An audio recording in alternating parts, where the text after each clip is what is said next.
Аскерден жаңы эле келген Курсант Райымкул уулу кайгылуу кызматында иштөөнү каалаган талапкерлерге тандоо жүрүп жатканын угуп келген. Бардык керектүү документтерди топтоп биринчилерден болуп катталды. Анын айтымында сынактын 3 туруна тең даяр. Күткөнү сынак адилеттүү өтүп, билимдүүлөр гана тандалып алынса дейт. Бул ишке перечень документтерин берди. Өзүм даярданып, өзүм физика жактан, билим жагынан аракет кылып даярданып, буга керектүү документтердин баарын чогултуп буйруса өтөм деген максатта даярданып келдим. Ал эми бул кызматкерлер сынактын биринчи турунан өткөндөр арасында буга чейин кайгылуу кызматында иштегендер да бар. Сынактын 3 түрүнөн тең жогору упай алган Канат Жалал уулу сынактан эң жогорку упай алгандардын баш сабында турат. Анын айтымында сынак оор болгон менен жакшы даярдыктан өткөндөр билими күчтүүлөр үчүн кызматка келүүдө мыкты шарт түзүлгөн. Көпкө даярдандым. Мисалы мен физикалык жактан даярлаш үчүн 1-2 айдай убакыт кетти да. Чуркады мен. Тамакты азайттым, тамак азайтыш керек болду, себеби вес ташташ керек болду. Андан тышкары окуу жана түшүнүү боюнча негизги сынак ушул болгон. Мындан кийинки катыша турган жарандарга кайрылат элем.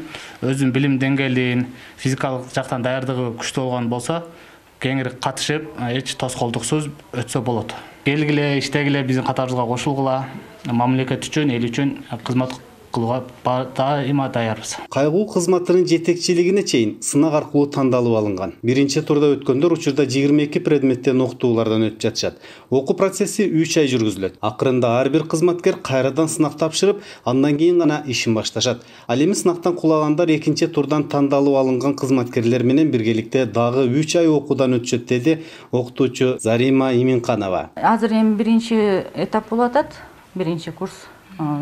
Биз жакшы эле даярдап атабыз. Булар өздөрү да аябай талыкпай даярданып атышат. Ар бир сабакка кызыгуу менен.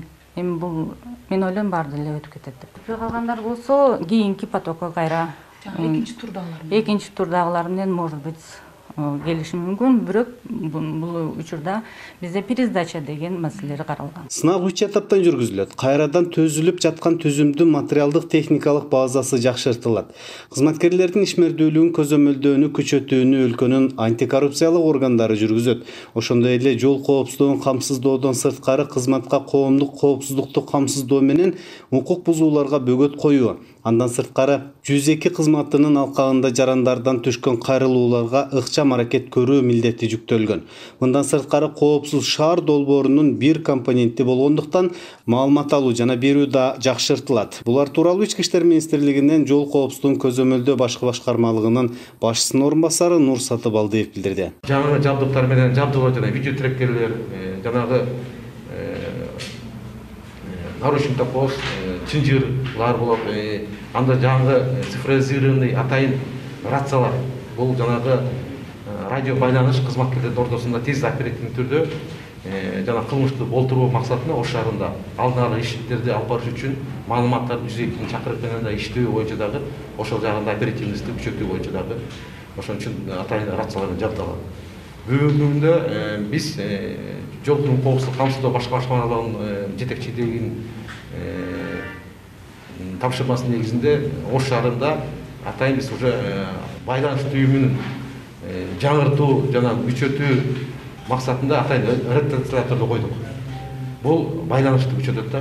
Кайгылуу кызматын кайрадан түзүү чечими өткөн жылы чыккан. Анда өлкөнүн укук коргоо тутумун реформалоо алкагында ички иштер органдарынын тышкы кызматтарынын ишин иретке келтирүү жана натыйжалуулугун жогорулатуу, коомдук жайларда, ошондой эле жолдордо орун алган укук бузуулар жана кылмыштар жөнүндө билдирүүлөргө ыкчам жооп кайтаруу үчүн шарттарды түзүү максатында кабыл алынган. Пилоттук долбоор өткөн жылы Бишкек шаарында иштей баштаган. Быйыл Ош шаарында башталды. Долбоор боюнча Ош шаарында 219 кызматкер алынышы керек. Бирок бул экинчи кала үчүн аздык кылгандыктан дагы кошумча штат алуу жагы да каралууда. Азамбек Пазыл, Биринчи радио, Ош.